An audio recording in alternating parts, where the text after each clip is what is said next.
আমাদের সাফল্যের পথে সবচেয়ে বড় বাধাটা আসলে কি? টাকার অভাব?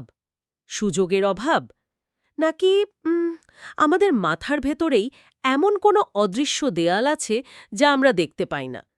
আজ আমরা ডেভিড জে শোয়ার্চের বিখ্যাত বই the magic of thinking big নিয়ে এমনভাবে কাটাছেড়া করব যাতে এর আসল জাদুটা বোঝা যায়। আমাদের হাতে থাকা সোর্সটি বইয়ের মূল ধারণাগুলোকে খুব সুন্দরভাবে গুছিয়ে দিয়েছে। আর আমাদের আজকের মিশন হল শুধু চিন্তার আকার বদলে কিভাবে জীবনের খেলার নিয়মটাই পাল্টে দেওয়া যায় তা খতিয়ে দেখা। আপনি ঠিকই ধরেছেন, তবে আমি এর সাথে আরও একটা বিষয় যোগ করতে চাই। এই বইটা কিন্তু শুধু পজিটিভ থাকো সব ভালো হবে ধরনের ফাঁপা বুলির কথা বলে না। এটা একটা প্র্যাকটিক্যাল গাইড। সোর্সের শুরুতেই একটা অসাধারণ লাইন আছে, আপনার চিন্তার সাইজই আপনার সাফল্যের সাইজ নির্ধারণ করে। এই আলোচনা থেকে আমরা বোঝার চেষ্টা করব এই ধারণাটি বাস্তবে কিভাবে কাজ করে আর এর পেছনের মনস্তত্ত্বটা আসলে কি। তাহলে শুরু করা যাক সবচেয়ে বড় প্রশ্নটা দিয়ে। এই যে বড় চিন্তার কথা বলা হচ্ছে, এর মানেটা আসলে কি? এটা কি শুধু বড় বড় স্বপ্ন দেখা? কারণ স্বপ্ন তো অনেকেই দেখে, কিন্তু সোর্স বলছে মানুষ সুযোগের অভাবে ততটা পিছিয়ে পড়ে না যতটা ছোট চিন্তার কারণে পিছিয়ে পড়ে। ব্যাপারটা শুনতে একটু অদ্ভুত লাগে, তাই না? আমরা সবসময় কারণটা বাইরে খুঁজি। ঠিক এখানেই বইটির মূল দর্শনটা লুকিয়ে আছে। বড় চিন্তা মানে শুধু বড় স্বপ্ন দেখা নয়, বরং নিজের ক্ষমতার ওপর একটা গভীর বিশ্বাস স্থাপন করা। সোর্সের সাফল্যের একটা ফর্মুলা দেয়া হয়েছে, যা হলো 50% কাজ আর 50% বিশ্বাস। 50-50। হ্যাঁ, আমরা প্রায়ই ভাবি কঠিন পরিশ্রমী সব, কিন্তু শোয়ার্জের মতে পরিশ্রমের মতোই সমান গুরুত্বপূর্ণ হল নিজের ওপর বিশ্বাস। যখন আমরা মনে মনে বলি এটা আমার দ্বারা সম্ভব, তখন আমাদের মস্তিষ্ক স্বয়ংক্রিয়ভাবে সমাধানের পথ খুঁজতে শুরু করে। আচ্ছা। সে তখন বিভিন্ন উপায়, সুযোগ আর সম্ভাবনাকে দেখতে পায়। আর যখন বলি আমি পারবো না, তখন ঠিক তার উল্টোটা ঘটে। মস্তিষ্ক তখন না পারার সপক্ষে যুক্তি দাঁড় করাতে শুরু করে। সে সমস্যাগুলোকে আরও বড় করে দেখে, বাধাগুলোকে দুর্লঙ্ঘ মনে করে এবং সব পথ বন্ধ করে দেয়। কাজেই বিষয়টা হলো নিজের ভেতরে একটা কর্মক্ষম পরিবেশ তৈরি করা, যা আপনাকে সমাধানের দিকে ঠেলে দেবে, সমস্যার দিকে নয়। বিশ্বাসটা এখানে একটা ফিল্টারের মতো কাজ করে, যা নির্ধারণ করে দেয় আপনি সুযোগ দেখবেন নাকি বাধা। একদম। বিশ্বাস বা আত্মবিশ্বাসের কথা তো বুঝলাম, কিন্তু আমাদের নিজেদেরই তো একটা বড় শত্রু আছে, তাই না? আমাদের অজুহাত দেওয়ার অভ্যাস। এই ব্যাপারটা নিয়ে সোর্সে একটা মজার শব্দ ব্যবহার করা হয়েছে, এক্সকিউজাইটিস। হ্যাঁ, এক্সকিউজাইটিস মানে অজুহাত দেওয়ার রোগ। ঠিক। এটা শুনতে মজার লাগলেও বিষয়টা কিন্তু বেশ গভীর। সোর্সে কিছু খুব পরিচিত অজুহাতের উদাহরণ আছে, যেমন আমার স্বাস্থ্য ভালো না, আমার বয়সটা একটু বেশি, বা আমার তো তেমন অভিজ্ঞতা নেই। এই কথাগুলো আমরা প্রায় সবাই কখনো না কখনো নিজেদের বলেছি। আর শোয়ার্জ বলছেন এই রোগটা সাফল্যের পথে ক্যান্সারের মতো। তাহলে এর প্রতিকার কি? সোর্সের একটা শক্তিশালী লাইন হল, অনুভূতি নয়, অ্যাকশন আপনাকে সফল করবে। অর্থাৎ আপনার কাজ করার মুড আছে কিনা বা আপনি আত্মবিশ্বাসী বোধ করছেন কিনা সেটার জন্য অপেক্ষা করা যাবে না, কাজ শুরু করতে হবে। আর এই অজুহাতের সবচেয়ে কাছের বন্ধু হল ভয়। ঠিক তাই। ভয় পেলেই আমরা কাজ এড়াতে চাই, আর কাজ এড়ানোর জন্য অজুহাত তৈরি করি। কিন্তু সোর্স বলছে ভয় কাটানোর উপায়টাও খুব সহজ। Action কিউরস fear. মানে কাজ শুরু করলেই নাকি ভয় দূর হয়ে যায়। এটা শুনতে খুব সহজ শোনায়, কিন্তু বাস্তবে প্রয়োগ করাটা তো কঠিন। ধরা যাক কেউ জনসমক্ষে কথা বলতে ভয় পায়। তাকে যদি বলা হয় স্টেজে উঠে কথা বলা শুরু করো, ভয় কেটে যাবে, এটা কি তার জন্য আরও ভয়ের কারণ হবে না? চমৎকার প্রশ্ন। এর পেছনে একটা স্নায়বিক কারণও আছে, যা জানলে বিষয়টা বুঝতে সুবিধা হবে। আমাদের মস্তিষ্কের যে অংশ ভয় বা উদ্বেগের জন্য দায়ী তাকে বলে অ্যামিগডালা। অ্যামিগডালা, আচ্ছা। যখন আমরা নিষ্ক্রিয় থাকি বা শুধু ভয়টা নিয়ে চিন্তা করতে থাকি, তখন এই অ্যামিগডালা সহজেই সক্রিয় হয়ে ওঠে। কিন্তু যখন আমরা কোনো কাজে মনোযোগ দিই, তখন মস্তিষ্কের প্রিফ্রন্টাল কর্টেক্স, যেটা যুক্তি বা পরিকল্পনার কেন্দ্র, একদম সেই প্রিফ্রন্টাল কর্টেক্স তখন দায়িত্ব নেয়। অর্থাৎ কাজ করাটা ভয়কে শুধু ভুলিয়ে রাখে না, এটি আক্ষরিক অর্থেই মস্তিষ্কের নিয়ন্ত্রণ ভয়ের কেন্দ্র থেকে যুক্তির কেন্দ্রে সরিয়ে আনে। তার মানে অ্যাকশন নেওয়ার মাধ্যমে আমরা ব্রেনের চালকের আসনে ভয়কে সরিয়ে যুক্তিকে বসাচ্ছি। এক্স্যাক্টলি। আর আপনার প্রশ্নের উত্তরে আসি, যিনি স্টেজে যেতে ভয় পান তাকে তো সরাসরি স্টেজে উঠতে বলা হচ্ছে না। অ্যাকশন মানে এখানে হতে পারে খুব ছোট একটা পদক্ষেপ। যেমন প্রথমে শুধু নিজের বক্তৃতাটা আয়নার সামনে দাঁড়িয়ে বলা, তারপর হয়তো দুজন বন্ধুর সামনে বলা, এরপর ছোট একটা গ্রুপে। প্রতিটি ছোট কাজ ভয়কে একটু একটু করে কমায় এবং আত্মবিশ্বাস বাড়ায়। লক্ষ্যটা ভয়কে পুরোপুরি অপসে দেওয়া নয়, বরং ভয় সত্ত্বেও কাজ চালিয়ে যাওয়ার সাহস অর্জন করা। বাহ, এই ব্যাখ্যাটা বিষয়টাকে অনেক বেশি বাস্তবসম্মত করে তুলল। আচ্ছা, আমরা বিশ্বাস স্থাপন করলাম, ভয়কে জয় করার কৌশলও জানলাম। এর পরের ধাপটা কি? সোর্স বলছে বড় লক্ষ্য বা বিগ গোল নির্ধারণ করার কথা। কিন্তু এখানে একটা ঝুঁকিও তো আছে, তাই না? যদি কেউ তার সাধ্যের অনেক বাইরে গিয়ে বিশাল একটা লক্ষ্য ঠিক করে এবং বারবার ব্যর্থ হয়, তাতে কি তার আত্মবিশ্বাস আরও কমে যাবে না? ছোট ছোট জয় দিয়ে শুরু করাটা কি বেশি নিরাপদ নয়? এটা একটা খুব গুরুত্বপূর্ণ প্রশ্ন এবং অনেকেই এই দ্বিধায় ভোগেন।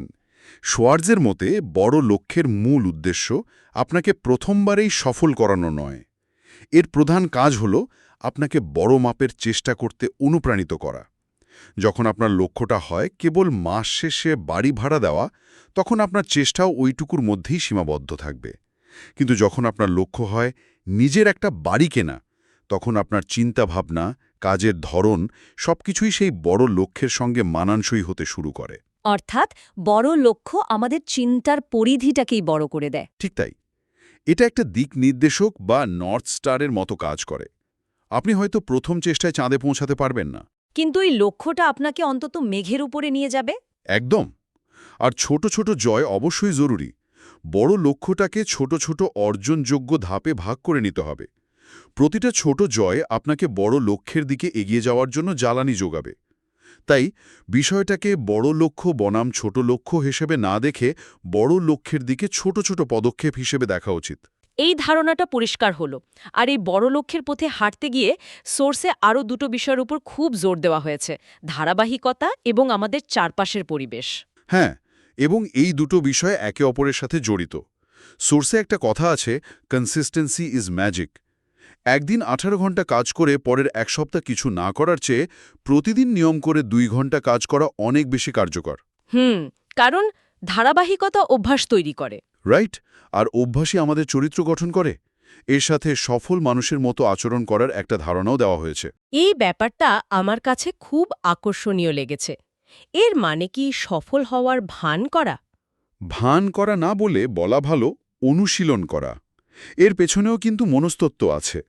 যেমন যখন আমরা সোজা হয়ে আত্মবিশ্বাসের সাথে হাঁটি বা কথা বলি, তখন আমাদের মস্তিষ্কে সেরোটোনিনের মতো হরমোন নিঃসৃত হয়, যা আমাদের মন ভালো করে এবং আত্মবিশ্বাস বাড়ায়। আপনি যখন বিজয়ীর মতো আচরণ করেন, তখন আপনি নিজেকেও বিজয়ী ভাবতে শুরু করেন। একটা পজিটিভ সাইকেল তৈরি হয়। একদম। Act like a winner, feel like a winner, become a winner. এটা বাইরের লোককে দেখানোর জন্য নয়, বরং নিজের ভেতরের বিশ্বাসকে শক্তিশালী করার জন্য। পরিবেশের কথা যখন এলো, তখন সঙ্গের বিষয়টিও খুব গুরুত্বপূর্ণ। সোর্সে একটি চমৎকার কথা লেখা আছে: আপনি যার সাথে সময় কাটান, আপনি ধীরে ধীরে তার মতো হয়ে যান। এর মানে কি আমাদের পুরনো বন্ধুদের ত্যাগ করতে হবে, যারা হয়তো বড় চিন্তা করে না? না, বিষয়টা এতটা সাদাকালো নয়। বইটা বলছে আপনার পরিবেশ সচেতনভাবে নির্বাচন করতে। এর মানে শুধু নেতিবাচক বা ছোট চিন্তার মানুষকে এড়িয়ে চলা নয়, এর একটা কৌশলগত দিকও আছে। যেমন আপনার চেয়ে সফল বা জ্ঞানী মানুষের সাথে মেশা, যারা আপনাকে চ্যালেঞ্জ করতে পারবে, আপনার চিন্তার ভুল ধরিয়ে দেবে। আবার আপনার নিজেরও অন্যের জন্য একটি ইতিবাচক পরিবেশ হয়ে উঠতে হবে। কারণ অন্যকে অনুপ্রাণিত করতে গেলে বা পরামর্শ দিতে গেলে নিজের বিশ্বাস আরও দৃঢ় হয়। অর্থাৎ এটা একটা দ্বিমুখী প্রক্রিয়া। শুধু নেওয়া নয়, দেওয়াও জরুরি। ঠিক? এবং পরিবেশ বলতে তো শুধু মানুষ বোঝায় না, তাই না? একদমই না। আপনি কি পড়ছেন, কি ধরনের সিনেমা বা ভিডিও দেখছেন, কোন পডকাস্ট শুনছেন, এই সব কিছুই আপনার মানসিক পরিবেশ তৈরি করে। আপনার মাথায় যে ধরনের তথ্য প্রবেশ করবে, আপনার চিন্তাও সেভাবেই তৈরি হবে। তাই শোয়ার্জ উন্নয়নমুখী এবং ইতিবাচক কন্টেন্ট ও মানুষের সাথে থাকার ওপর এত জোর দিয়েছেন। একটা বড় বাধা। ব্যক্তিগতভাবেও আমিও অনেক সময় নতুন কিছু চেষ্টা করার আগে ভাবি, যদি না পারি, লোকে কি বলবে? বড় লক্ষ্য ঠিক করলাম, কাজও শুরু করলাম, কিন্তু যদি হোঁচট খাই? এই সার্বজনীন ভয়টা নিয়ে সোর্স কি বলছে? সোর্স বলছে, শোয়ার্জ এখানে ব্যর্থতার পুরো ধারণাটাকেই বদলে দিয়েছেন। বইটির অন্যতম শক্তিশালী বার্তা হল ব্যর্থতা নেই, শুধু শিক্ষা আছে। প্রতিটি ভুল বা হোঁচট খাওয়া আসলে ব্যর্থতা নয়, এটা একটা ফিডব্যাক। এটা আপনাকে শেখাচ্ছে যে কোন পথে গেলে হবে না বা কোন কৌশলটি কাজ করছে না। কিন্তু এই ধারণাটা শুনতে ভালো লাগলেও বাস্তবে প্রয়োগ করা কঠিন। ধরা যাক কেউ একটা ব্যবসায় বড় অঙ্কের টাকা হারিয়ে ফেলল, সেটাকে শুধু শিক্ষা হিসেবে দেখা কি একটু বেশি আশাবাদী শোনায় না? সে তো সত্যিই ব্যর্থ হয়েছে। চমৎকার প্রশ্ন। বইটা কিন্তু আর্থিক ক্ষতি, কষ্ট বা বেদনার অনুভূতিকে অস্বীকার করতে বলছে না। মূল বিষয়টা হলো পরিচয়, আইডেন্টিটি। আপনি কি ওই ঘটনার পর নিজেকে একজন ব্যর্থ ব্যবসায়ী হিসেবে দেখবেন, নাকি একজন উদ্যোক্তা যে একটা অত্যন্ত মূল্যবান শিক্ষা পেয়েছে হিসেবে দেখবেন? ও আচ্ছা। প্রথম পরিচয়টা আপনাকে থামিয়ে দেবে, আপনার আত্মবিশ্বাস নষ্ট করে দেবে। কিন্তু দ্বিতীয় পরিচয়টা আপনাকে পরবর্তী পদক্ষেপের জন্য প্রস্তুত করবে। শিক্ষাটা হলো ব্যর্থতা আপনার পরিচয় নয়, এটা আপনার যাত্রাপথের একটা ঘটনা মাত্র। টমাস এডিসন যেমন বলেছিলেন, তিনি লাইট বাল্ব বানাতে গিয়ে 10,000 বার ব্যর্থ হননি। বরং 10,000টি উপায় খুঁজে পেয়েছিলেন যেগুলো কাজ করে না। ঠিক, দৃষ্টিভঙ্গির এই পরিবর্তনটাই আসল। এটা আমাদের চিন্তাভাবনা কিভাবে আমাদের বাস্তবতা তৈরি করে সেই ধারণার সাথে মিলে যায়। ঠিক তাই। সোর্সে একটি সুন্দর উপমা ব্যবহার করা হয়েছে। আমাদের মন একটি বাগানের মতো, যা রোপণ করবেন তাই ফলবে। আপনি যদি মনের বাগানে ব্যর্থতার ভয়, সন্দেহ আর আমি একজন ব্যর্থ মানুষ এই পরিচয়ের বীজ বোনেন, তাহলে আপনার জীবনে সেই ফলই ফলবে। কিন্তু আপনি যদি শেখার আগ্রহ, আত্মবিশ্বাস আর আমি একজন শিক্ষার্থী যে প্রতিনিয়ত ভালো হচ্ছে এই পরিচয়ের বীজ রোপণ করেন, তাহলে আপনার বাস্তবতাও সেভাবেই তৈরি হবে। শেষ পর্যন্ত মনোভাবই সবকিছু নির্ধারণ করে, বা অ্যাটিটিউড ডিসাইডস এভরিথিং। আজকের আলোচনা থেকে তাহলে আমরা কয়েকটি মূল বিষয় পেলাম। প্রথমত, বড় চিন্তা মানে শুধু স্বপ্ন দেখা নয়, এটা নিজের ক্ষমতার উপর গভীর বিশ্বাস স্থাপন করা, যা আমাদের মস্তিষ্ককে সমাধানের পথে চালিত করে। দ্বিতীয়ত, ভয়কে জয় করার সেরা উপায় হল অপেক্ষা না করে ছোট ছোট পদক্ষেপ নেওয়া, যা আক্ষরিক অর্থেই আমাদের মস্তিষ্কের নিয়ন্ত্রণ যুক্তির হাতে তুলে দেয়। আর সবশেষে, ব্যর্থতা কোনো স্থায়ী পরিচয় নয়, এটা কেবলই শেখার একটা সুযোগ। সামগ্রিকভাবে সোর্সের সারমর্ম অনুযায়ী এই বইটি কেবল একটি সেলফ হেল্প বই নয়, এটি একটি জীবন বদলানো মাইন্ডসেট কোর্স। এটি শুধু আপনাকে অনুপ্রাণিত করে না, বরং ধাপে ধাপে দেখিয়ে দেয় কিভাবে চিন্তার অভ্যাস বদলাতে হয়। এটি আমাদের নিজেদের তৈরি করার সীমাবদ্ধতার কারাগার থেকে বেরিয়ে আসার একটি জোরালো আহ্বান। বইটির শেষ বার্তাটি খুব সহজ কিন্তু গভীর: থিঙ্ক বিগ, লিভ বিগ। অর্থাৎ বড় করে ভাবুন এবং বড় করে বাঁচুন। বইটি ব্যক্তিগত মানসিকতা পরিবর্তনের ওপর খুব বেশি জোর দিয়েছে।